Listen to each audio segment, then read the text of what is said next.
할렐루야.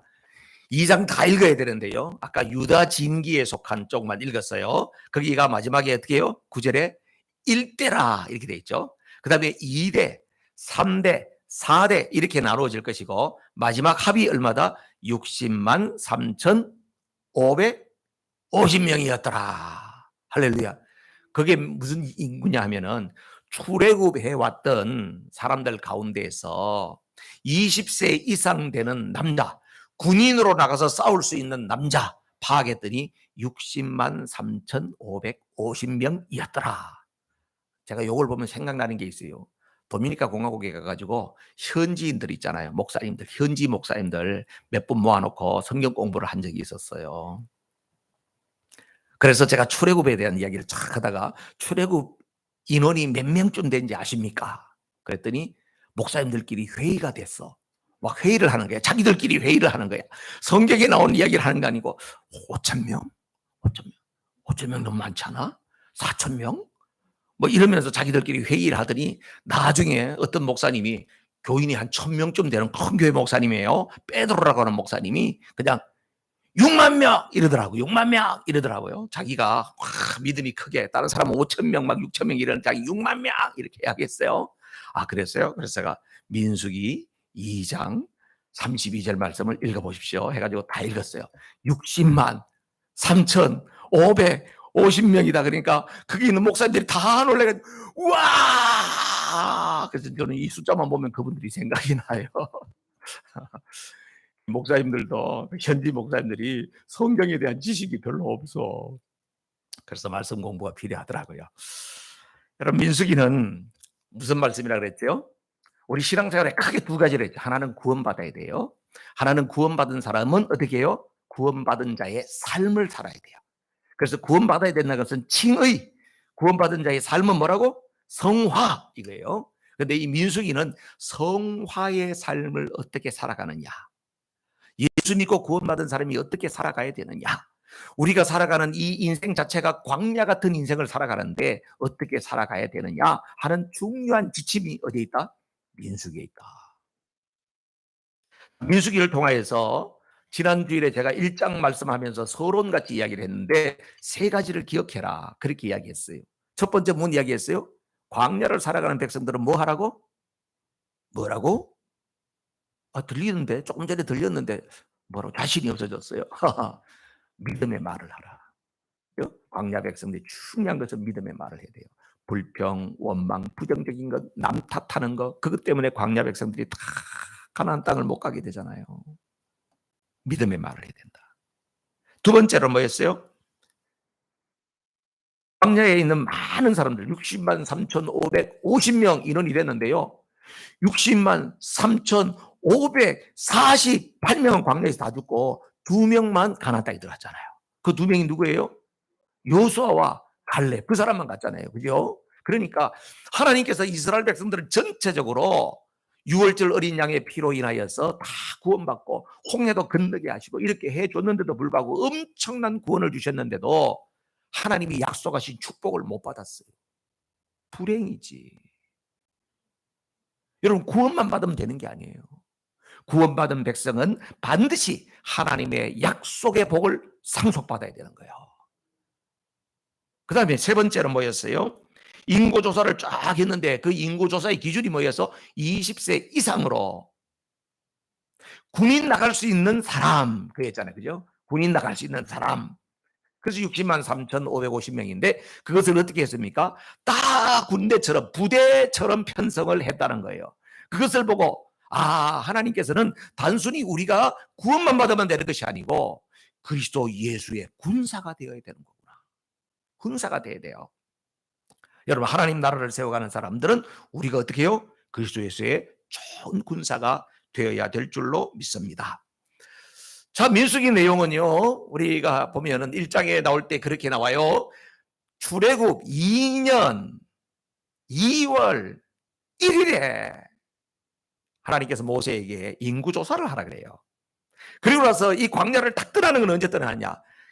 20일 후에 2월 20일에 구름기둥, 불기둥이 딱 떠오르면서 이스라엘 백성들이 이제 시내 광야를 출발하는 겁니다. 그래서 그때부터 시작해가지고, 예? 출애굽 2년 1일부터 시작해가지고 언제까지 쭉 광야를 돌고 마지막에 가나안 들어가기 바로 직전에 요단강을 앞에 두고 이쪽에 모압 평야라고 하는 곳에 거기에서, 그죠? 모세는 이제 거기에 가지 못하잖아요, 그죠? 거기에 머무르는 기간까지의 기간을 쭉 기록해 놓은 게 민수기예요. 그럼 실제적으로 민수기는 어느 정도냐? 39년 광야 생활을 기록한 내용이다. 그렇게 볼 수가 있겠죠. 여러분, 이스라엘 백성들이 광야에서 40년 동안 살았던 세월은 널널히하고 편안하고 일도 안 하고 먹고 살고 이랬으니까 좋았을까요? 힘들었을까요? 성지순례에 서 가야 되는 거예요. 성지순례를 한번 갈라 했는데 이 코로나 끝나면 어찌 한번 가야지요. 예. 여러분들 건강관리도 열심히 해서 우리 성지순례 한번 가봅시다. 저도 오래전에 갔어요. 성지순례를 거의 한 1996년에 갔으니까 오래전에 이 출애굽 여정을 따라서 성지순례를 한번 했어요. 교회에서 보내줘가지고. 그런데요, 진짜 광야에 가가지고 쭉 이제 관광버스 시원한 거 타고 가다가, 자, 이제 여러분들 광야 체험을 한번 하겠습니다. 이스라엘 백성들이 광야에서 어떻게 지냈는지를 저 이제 가서 내려드리면 목사님들 내리셔서 한 30분, 시간이 없으니까 한 30분 시간을 드리겠습니다. 어떤 목사님, 아, 너무 짧지 않습니까? 30분 가지고. 뭐 이러니까, 예, 그래도 우리가 시간이 없으니까 한 30분 시간을 드릴 테니까 가서 사진도 찍고 광야 경험을 하시기를 바랍니다. 그러고 나서 딱 해가지고 딱 내려줬어요. 찍고 진짜 광야 그때 갔어요. 한 15분 지나니까 다 차에 타고 있어요. 뜨거워서 있을 수가 없는 거야. 샌들을 신은 사람 모래가 신발 속에 들어가면 발이 뜨거워서 막 견딜 수가 없는 거예요. 온도가 섭씨로 46도. 땅에서 막 불이 올라오는 것 같아. 불이 올라와. 있을 수가 없어. 아이고, 30분이 뭐야? 15분인데 다 차에 타고 있어. 그래서 가이드가 웃으면서 와서 그래. 목사님들 30분 시간 짧다든지 왜 다 타고 있습니까? 못 이기겠다. 40년. 하나님께서 만나도 주고 매출하기도 줬지만은 이스라엘 백성은 말할 수 없는 고통의 연속이었겠죠. 그러나 그들은 뭐예요? 그런 사람이 살 수 없는 곳에서 하나님의 특별한 보호와 인도를 받았던 기간이 바로 광야 기간. 이스라엘 백성들은 끊임없이 불평하고 하나님을 원망하고 모세를 원망하고 했지만 하나님께서는 또 기회를 주시고 또 기회를 주시고 하나님이 약속하신 바를 반드시 지키시는 그 신실하신 하나님, 그 하나님을 민수기를 통해서 볼 수가 있어요. 오늘 2장에는요 1장의 인구조사에 이어서 오늘 보니까 이스라엘 백성들은 그 많은 사람들을 그냥 배치를 해야 될 거 아니에요, 그죠? 예, 지금들도 막 그냥 우크라이나에서 난민들이 막 가고 이러면은 난민촌에 그냥 네 알아서 살아라 그러면은 얼마나 엉망진창 되겠어요. 거기에 다 뭔가 영역을 정해주고 해야 되지 않겠습니까? 그렇죠? 그러니까 하나님께서 이 엄청난 사람들, 장정만 20세 이상 되는 군대에 가가지고 전쟁할 수 있는 사람은 60만 3,550이지. 그때 사람들은요, 나이가 벌써 한 15살만 되면 다 장가 가는 거예요. 그러니까 다 부인도 있고 애도 있고 그럴 거 아닙니까? 그럼 인구가 얼마쯤 될까요? 성서학자들은 보통 최하 200만 명이다. 최하. 유대인들 애를 많이 낳아요? 적게 낳아요? 힘이 단 데까지 낳더라고요. 그죠? 엄청나게 낳아요. 세상에 유대인촌에 가보면 애들이 얼마나 많은지 몰라. 이 사람들 옛날부터 생육 번성 땅이 충만하라 해서 애를 엄청나게 낳았어요.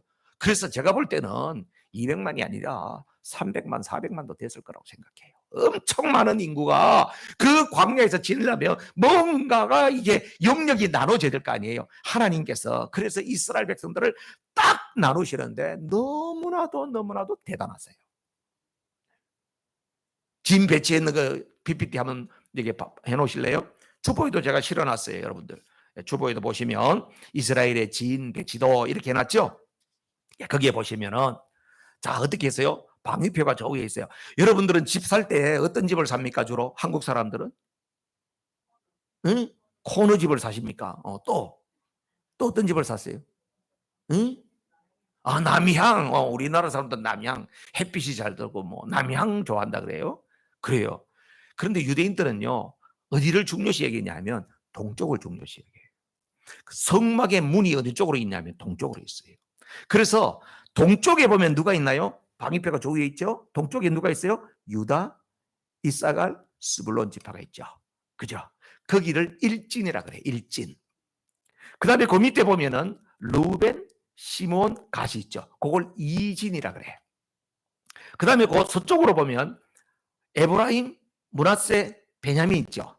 그걸 삼진이라 그럽니다. 그리고 제일 위에 북쪽에는 보니까 단, 아셀, 납달리가 있죠. 그걸 사진이라고 그럽니다. 제일 중앙에 뭐가 있어요? 성막이 있습니다. 자, 이스라엘의 진 배지도를 딱 보면 여기에 엄청나게 중요한 메시지가 있다 이 말이에요. 성막 그 주변에 어떻게 해요? 레위 지파가 쭉 자기 맡은 영역에 따라서 동쪽에는 모세와 아론, 지금으로 말하면 제사장 그룹들이 거기 있다는 거예요. 그 다음에는요, 그 밑에 남쪽에는 고핫 자손, 레위 지파에서 둘째 아들입니다. 서쪽에는 레위 지파에서 게르손 자손은 첫째 아들입니다. 북쪽에는 무라리 자손 셋째 아들입니다. 그들이 맡은 직임을 따라서 그렇게 딱 있네요, 그죠? 자, 성막을 중심으로 해서 진을 치게 한 이유가 뭘까요? 그것은 하나님 중심으로 살아라는 거예요. 성막이 바로 무엇을 말합니까? 하나님의 임재를 말하잖아요. 이스라엘 백성들 원래 하나님 저 하늘에 계시잖아요. 그죠? 그렇게 생각했어요. 그런데 하나님께서는 모세에게 율법도 주고 성막 구조도 이런 걸 이야기할 때에 모세야 내가 시내산 내려가겠다 너 와라. 그렇게 해서 시내산에서 모세 만나지 않습니까? 그런데 성막을 다 짓고 나니까 하나님께서 모세에게 뭐라고 해요? 내가 너희들 속에 들어가겠다. 그렇게 해가지고 성막에 들어오셔서 지성소 속에 들어와 계시지 않습니까? 성막은 바로 멀리 하나님의 임재, 하나님 그 자체가 여기 계시다고 하는 것을 말하잖아요. 이스라엘 백성들을 거기에 쭉 동서사방으로 포진시킨 이유는 바로 뭐다? 하나님 중심으로 살아라. 하나님 중심으로 산다고 하는 것이 신약을 시대를 살아가는 우리에게 주시는 메시지는 뭘까요? 예수 그리스도가 우리 마음 중심에 계셔야 된다는 거예요. 여러분 예수님 영접하셨어요? 예수님 영접하셨어요? 아멘이세요? 예수님을 영접했다는 이야기가 뭘까요? 나는 예수님을 믿는다는 말의 뜻이 뭘까요? 예수님이 내 죄를 해결하셨습니다. 내가 해결할 수 없는 그 죄 문제를 주님이 해결하셨습니다. 그래서 주님은 나의 구원자가 되십니다. 이제는 내가 나를 위해서 살지 아니하고 주님 위해서 살겠습니다. 그래서 그분이 내 인생의 주인이 되셨습니다. 이게 예수 믿는 겁니다, 여러분. 오늘 우리가 교회에 나와서 예배하고 또 가정에서 온라인으로 예배를 하고 있다는 것은 무엇을 말하나요? 이것은 바로 내 안에 주님이 주인이시라고 하는 것을 우리가 예배를 통해서 고백하는 것이고 재확인하는 것이고요. 그것을 더 마음속에서 강화하는 것입니다. 맞나요? 여러분 예배를 드리면 그런 마음이 들어요? 예배 안 드리는 거하고 예배 드리는 거하고 마음가짐이 다르죠. 예배를 드린다고 해서 말아 내 안에 주님이 예수님이 주인이십니다. 이걸 확인하는 거예요. 여러분 사람은 육신적인 만족을 위해서 먹고 마시고 쉬고 즐기는 것만으로 참된 만족을 누리지 못하게 돼 있어요.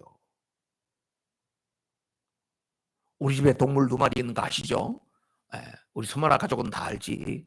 개 1마리하고 고양이 1마리를 제가 모시고 산답니다. 이 고양이는 이게 항상 경계심이 많아가지고 그래서 내가 우리 강아지는 늘 밥 줄 때 기도를 하고 밥을 주거든. 왜냐하면 이놈 아파 버리니까 돈이 엄청나게 드는 거예요. 내가 병원 간 거다 이 병원비가 더 많이 드는 거야. 그래서 여기 건강해야지 내가 돈이 안 나간다. 그래서 열심히 기도를 합니다. 근데 고양이 놈은요 기도해주고 밥을 먹이려니까 요놈은 경계심이 많아가 안 오고요. 맨날 가서 멀찌미 이렇게 해서 뭐하나 요거만 봅니다. 근데 요즘에 이게 군기가 잡혔어. 내가 밥그릇을 2개를 딱 여기 앞에 놔놓고 그러면서 우리 강아지는 여기 있으니까 내가 요거 앉아가지고 머리를 살살 쓰다듬으면서 내가 기도를 해주니까 고양이 놈이 그놈을 그래서 부러웠는지 살금살금 어디 요 옆에 앉더라고. 그래서 내가 요새 오늘도 아침에 이렇게 기도를 해주면서 밥을 잘 대접하고 그렇게 왔습니다. 얘네들은요 먹는 거면 정말 만족이요. 먹는 건 정말 대만족이야.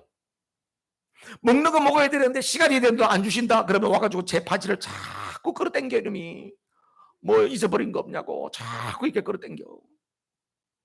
동물들은요 먹는 거면 주면 만족이에요. 근데 여러분 어떠세요? 드시는 것만 잘 드시니까 대만족입니까? 그러면은 그런 사람도 있어. 그런 사람은 거의 동물하고 세임이야. 수준이 그 수준이야. 하나님께서 우리 인간을 만들 때는 다른 피조물과 다르게 만들었다니까요. 그게 바로 뭡니까? 영적 존재로 만들었어요. 영적 존재라고 하는 것은 바로 뭐냐? 하나님과 교통하면서 행복을 누리도록 만들었다는 거예요. 여러분, 물고기는 물을 떠나서 살 수가 없잖아요. 나무는 땅에 뿌리를 박아 살잖아요. 사람은 하나님과 교통하면서 만족을 누리도록 하나님 그렇게 만들었어요. DNA 자체가 그렇게 돼 있어요. 이사야 43장 21절에 이런 말씀이 나오죠. 다 같이 읽을까요? 시작. 이 백성은 내가 나를 위하여 지었나니 나의 찬송을 부르게 하려 함이니라. 아멘. 하나님이 우리를 지으신 목적, 하나님을 찬송한다고 하는 것은 하나님과 깊은 교통을 하는 걸 말하는 거예요. 하나님을 기쁘시게 함으로 말미암아 그 기쁨이 우리에게도 또 쏟아지는 것을 이야기하는 거예요. 하나님과 교통하면 할수록 하나님께 있는 온갖 좋은 것들이 우리에게 오는 것을 이야기하는 것입니다. 그래서 이스라엘 백성들에게 성막을 중심으로 해서 이렇게 배치한 이유가 있단 말이에요. 성막을 저 언덕 높은 데 거기에 놓고 너희는 밑에 살아, 이렇게 안 했다는 거예요. 성막을 중심으로 살아가는 것은 성막을 중심으로, 하나님 중심으로 살 때에 가장 안전하고 너희들에게 가장 복이 된다, 그 말씀이죠.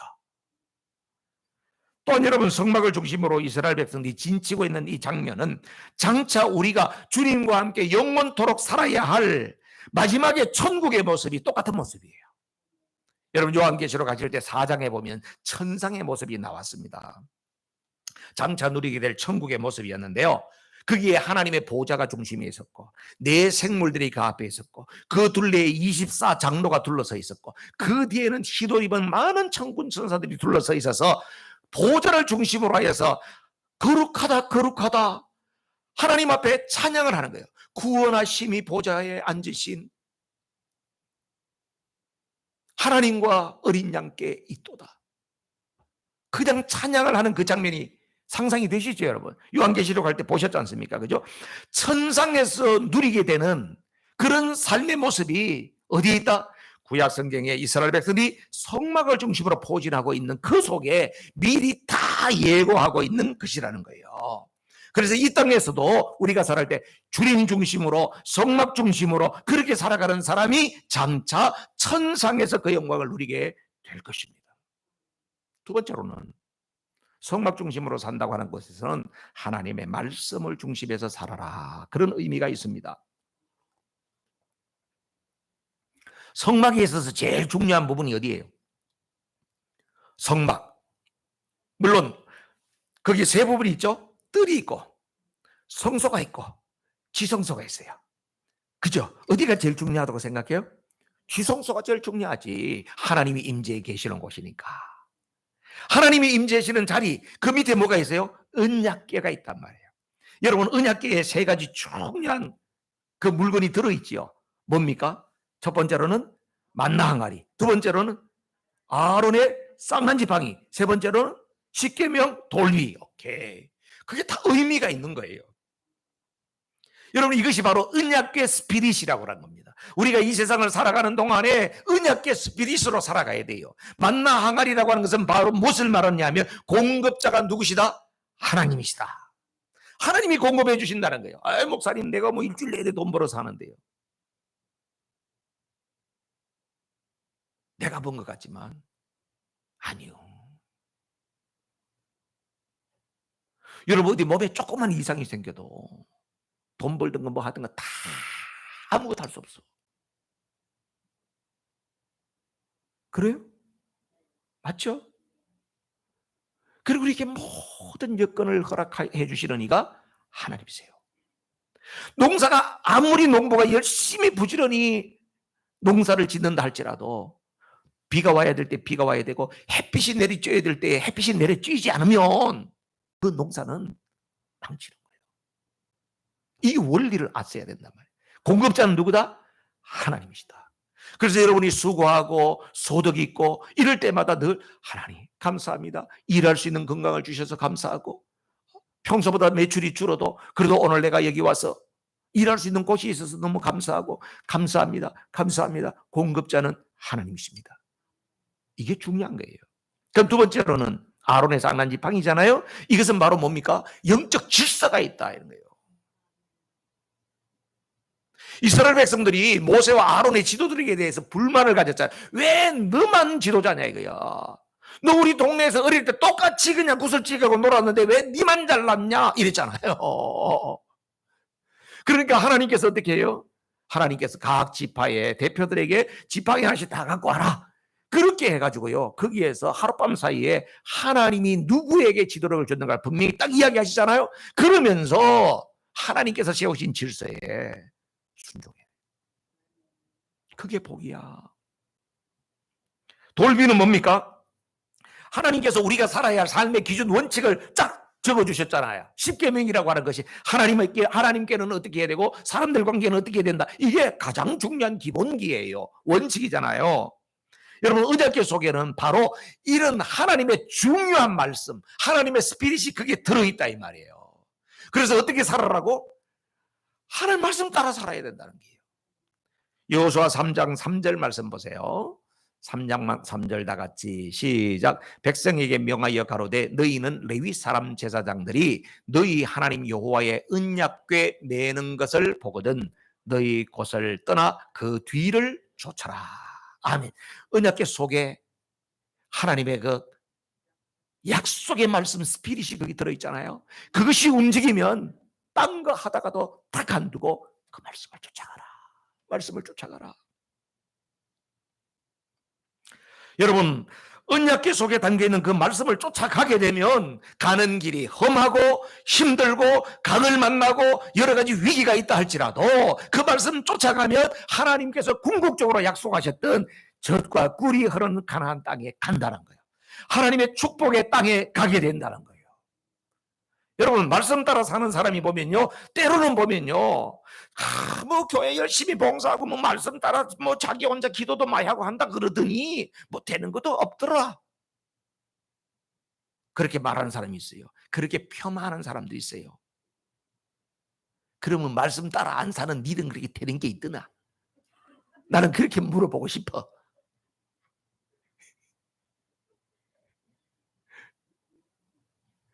여러분 인생은요 단편으로 보면 안 돼요. 인생은 전체 통으로 봐야 돼요. 말씀 따라 살고 믿음으로 살려고 하는 사람이 지금 보니까 너무 힘들고 어렵게 산다 할지라도 좀 두고 봐봐. 좀 두고 봐보라고. 그 사람이 어떻게 되는가. 여러분이 그런 간증이 돼야 돼요. 여러분이 말씀 따르고 믿음 따라 살아 쭉 이민 생활하고 내가 힘들고 어려우고 다 그랬는데 나중에 돼가지고 어느 시점에 가서 내가 부족하지만 하나님 말씀 붙잡고 그 기준을 따라 살려고 했더니 하나님께서 나에게 나의 자손들에게 이렇게 복을 주셨다. 그런 증인들이 되시기를 주님의 이름으로 축복합니다. 그 다음에 세 번째로는요, 하나님의 거룩한 성막을 중심으로 있어가는 것은 성막을 보호하고 지키라는 거예요. 그리고 그 안에서 일하는 주의 종들을 지키라는 거예요. 만약에 여러분 아까 성막 그림 보셨죠? 주거 예선이 가면 보세요. 컬러풀하게 잘 넣어놨잖아. 성막을 중심으로 해서 그 안에 있는 사람들은 누구예요? 안쪽에 있는 사람들은 레위 사람들. 그죠? 레위 사람들. 그 다음에 가해보니까 12지파가 쫙 있지 않습니까? 그죠? 성막에서부터 12지파까지에 있는 그 지파에 있는 데까지 거리가 얼마쯤 되는지 아세요? 거리가 얼마쯤 떨어져 있는지 아세요? 성막이 중간에 있고 사람들이 텐트를 치고 쫙 이렇게 있는 그 거리가 얼마쯤 되는지 아세요? 2000규빗이래. 2000규빗. 한 규빗이 얼마인지 아세요? 옛날에 우리 자 없을 때는 가지고 우리 뼘으로 쟀잖아. 한 뼘, 두 뼘 이렇게 쟀잖아요. 그죠? 그 신발 사러 갔는데 뼘으로 대충 재가지고 갔는데 신발 사가지고 왔다. 야 신으라 그랬는데 작다. 내가 잘 뗐는데 이래. 우리 엄마들이 옛날에 그랬어요. 이스라엘 백성들은 어떻게 쟀냐면요, 요 팔꿈치에서 요 손끝까지 요걸 한 규빗이라고 그랬어요. 요게 한 규빗이에요.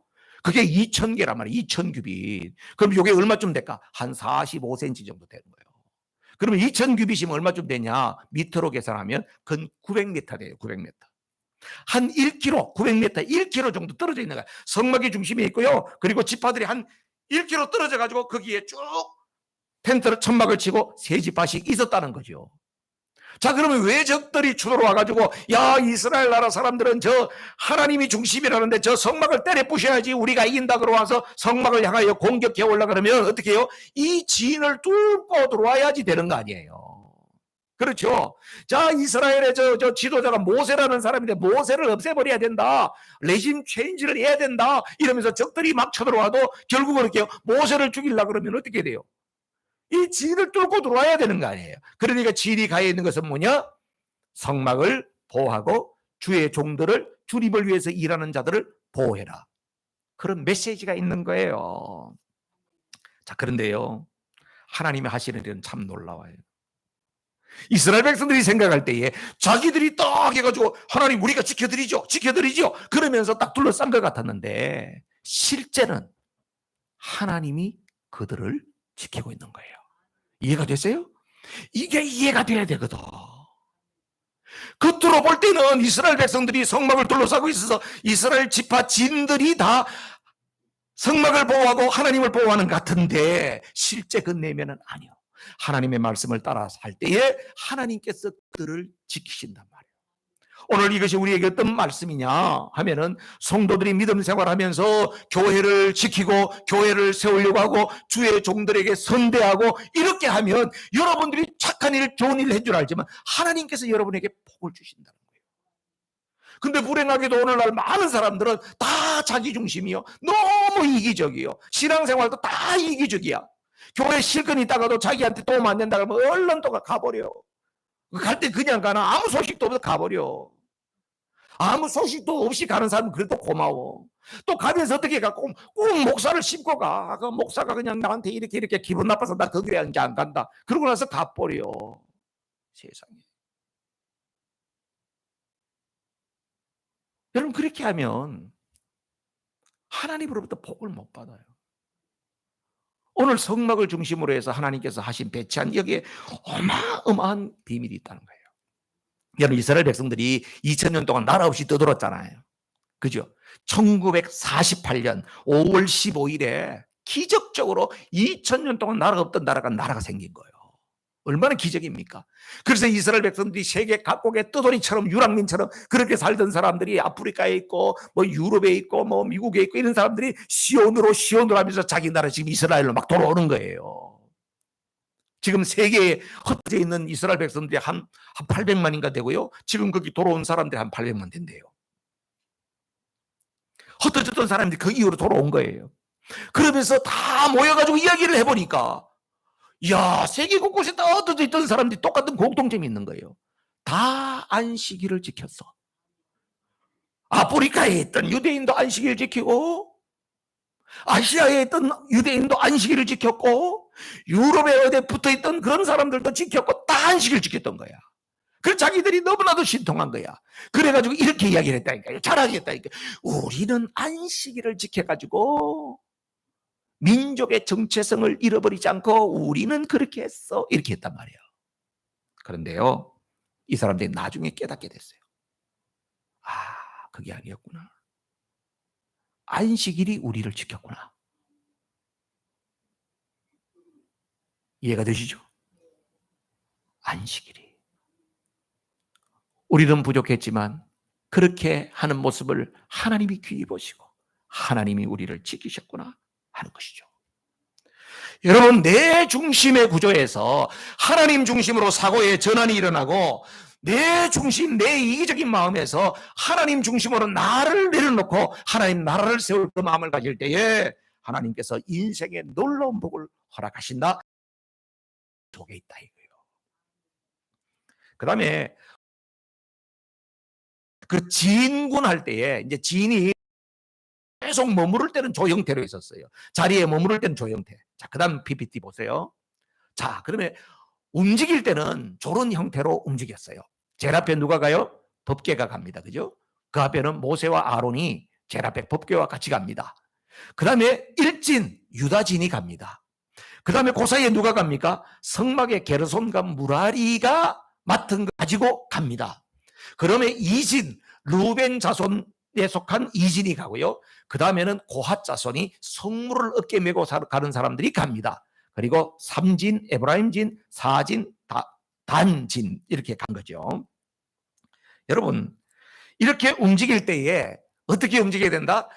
반드시 하나님께서 정해 주신 순서대로, 하나님이 정해 준 순서대로 움직여야 된다. 그런데 그냥 움직이는 것이 아니고 그들은 뭘 갖고 가야 된다? 깃발을 갖고 가야 된다. 그래서 깃발이 있어, 깃발. 진마다 유다 진 기가 있고요, 이사갈 진 기가 있고요, 수블렌 진 기가 있고요, 그리고 가문별로 또 조그마한 기가 있고요. 다 기가 있었어요. 깃발은 뭘 말할까요? 여러분, 이런 말 들어봤나요?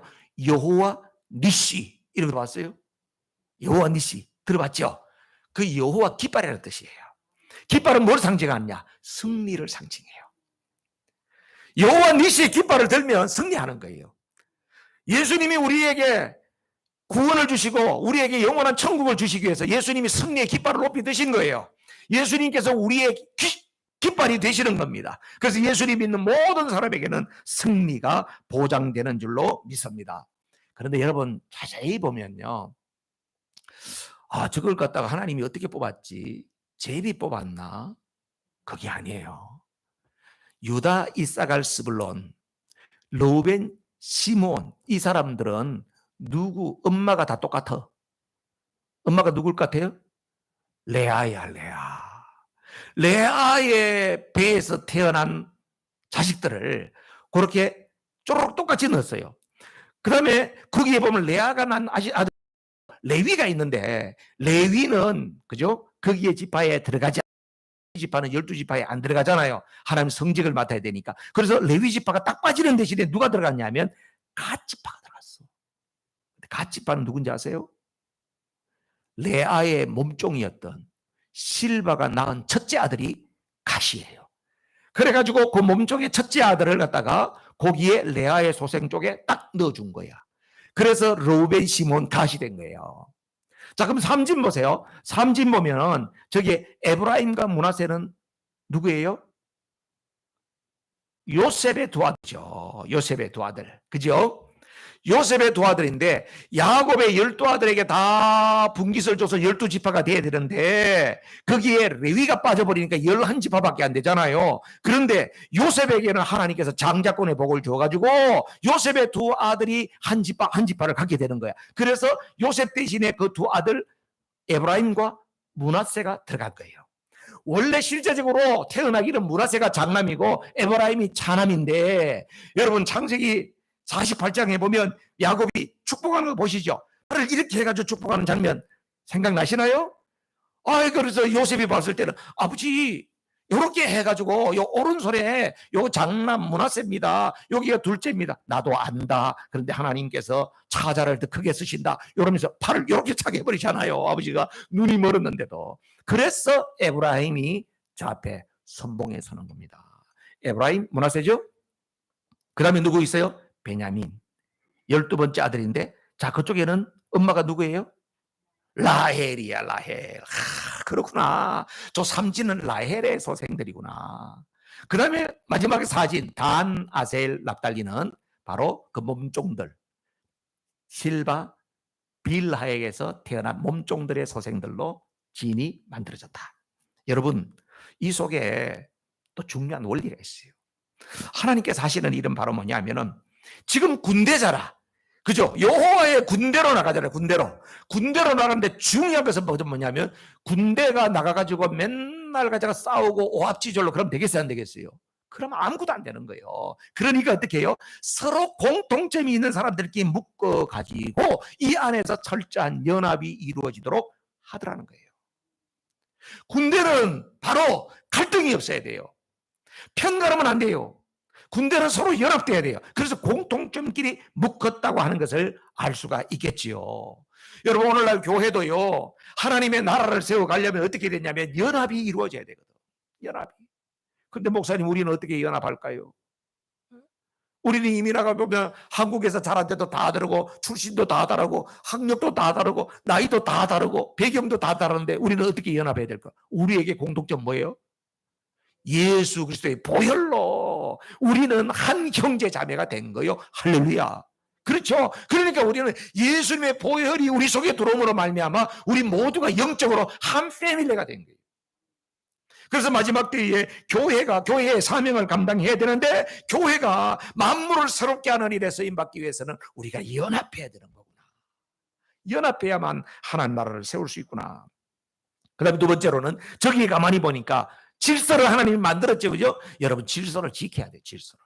하나님은 질서를 지키고요, 사단 마귀는 질서를 깨는 겁니다.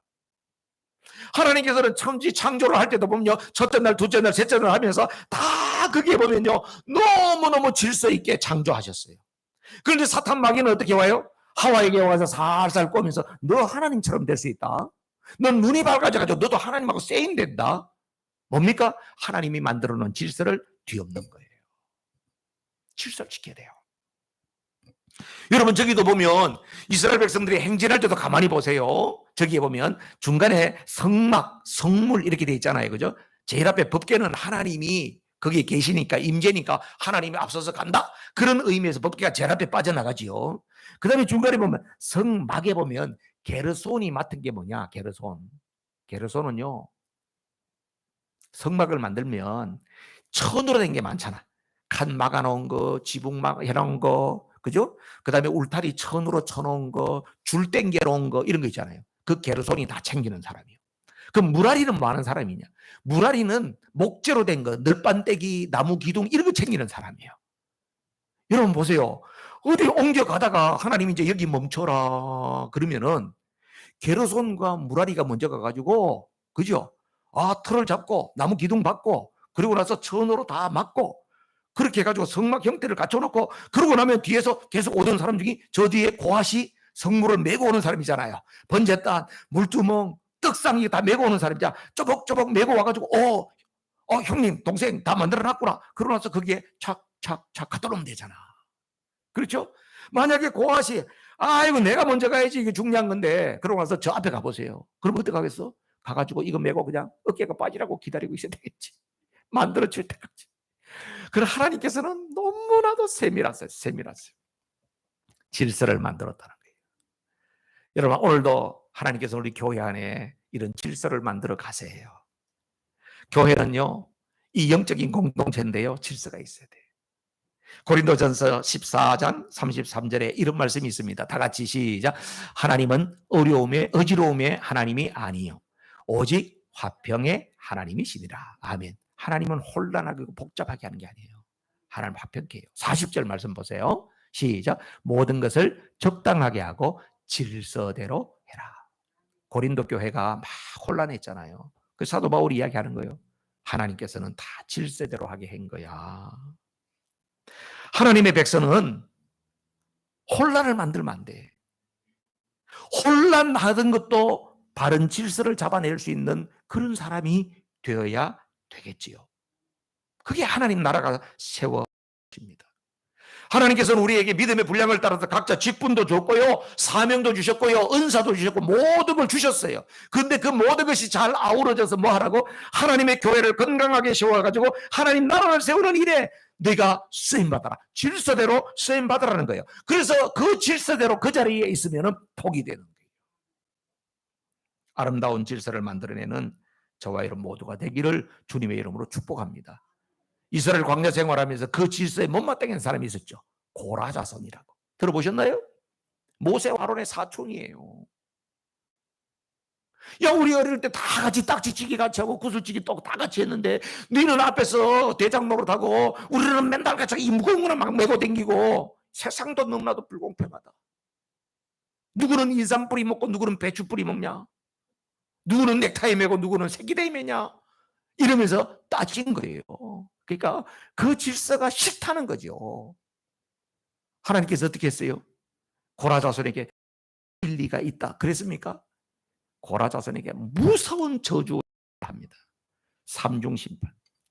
하나님께서 성경에 그렇게 가혹하게 심판한 예가 없었어요. 하나님 뭘 중요시 여긴다? 하나님 질서를 중요시 여겨요. 하나님 만드신 그 질서 속에 있을 때 화평하게 되고 복을 풍성이 계속 공급되는 줄로 믿습니다. 여러분 물음하세요. 정말 성막 중심으로 살고 있나요? 예수님이 여러분 마음속에 중심에 계세요? 하나님 말씀을 따라 사는 것이, 여러분이 다른 거 다 내려놓고 나는 정말 하나님 말씀 따라 살겠어요? 그 마음이 있어요? 오늘 중요한 말씀이에요. 군대로서 하나님 나라를 세워가려면 어떻게 해요? 철저하게 연합해야 돼요. 연합이 안 되면 하나님의 일을 할 수가 없어요. 제가 옛날에요, 참 틀이 없었다는 생각이 들어요. 저는 이런 생각을 했어요. 제가 부교육자하고 이럴 때는요, 나도 하나님의 부름을 받은 사람이니까 열심히만 하면 된 줄 알았어. 난 열심히 했어. 예. 나는 막 교육전사부터 교육전사 하면서 목사님들하고 교육전사 회의하는데 막 코피가 막 나올 정도로 막 열심히 했어. 물불 안 가리고 막 열심히 했다니까 내가. 열심히 했어요. 근데요, 아니 내가 열심히 하는데 내 옆에 사람들이 안 오더라고. 다른 목사님도 부목사님 6명 있는데 가서도 열심히 했는데 이 목사님들은 나하고 별나도 자기들끼리 밥 먹고 놀더라고. 담임 목사님 날 좋아하는데. 또 저 큰 교회 가서 부목사가 막 20 몇 명 있는 교회 가서도 또 맡은 걸 열심히 했어요. 그러니까 막 맨날 성과가 좋은 성과가 나가지고 목사님이 막 잘한다 막 이렇게 막 칭찬을 많이 들었어요. 근데 제가요 이제 나이도 이제 제법 들고 하나님의 구속사가 이게 탁 들어와 있으니까 내가 옛날에 열심히 한 게 참 부끄럽다 이런 생각이 들었어요. 그럼 열심히 하지 말라는 이야기가 아니에요. 무슨 이야기예요? 좌우를 봐야 돼. 좌우를. 니만 열심히 하면 되는 게 아니고 조금 부족한 사람, 열심히 해도 안 되는 사람, 그런 사람들이 있으면 관심을 가져주고 도와주고 그렇게 해야 돼요. 그래서 하나님 나라는 어떻게 해요? 희생과 섬김을 통하여서 하나님 나라가 세워져요. 내가 돋보여서 하나님 나라가 세워지는 게 아니에요. 그래서 하나님께서 저에게요, 이민목회라는 것에 부하게 턱 내려놨어요. 여기 내려놓고 내가 할 줄 아는 게 아무것도 없는 거야, 이게. 다른 사람의 도움이 없이는 아무것도 못하는 거야, 이게. 이야, 하나님 탁월하시다. 하나님 탁월하시다. 그래서요, 저는 요즘에 너무너무 감사해요. 목사님, 선교사님들이 주변에 진짜 많이지만 너무너무 많이 지금 이렇게 하나님께서 붙여주세요. 왜 그럴까? 다른 사람보다도 내가 탁월한 게 없는데도 불구하고 왜 그럴까? 내가 그 비밀을 깨달았거든. 내가 섬기고 내가 희생하고 내 부족한 것을 드러내고 내 약함을 이야기하고 그러니까 다른 분들이 저를 좋아해요. 그래서 하나님이 사역의 길을 여시더라고. 하나님 나라는 이렇게 세우는 거구나. 내가 개인기가 있고 내가 능력이 있고 내가 탁월해서 이렇게 하는 게 아니고 내가 더 낮아지고 희생하고 섬기고 이렇게 할 때에 더불어서 연합되고 더불어서 하나님의 나라가 세워지는구나. 우리 다 일어나서 찬양할까요? 내 영혼이 연총 입어 중한제찜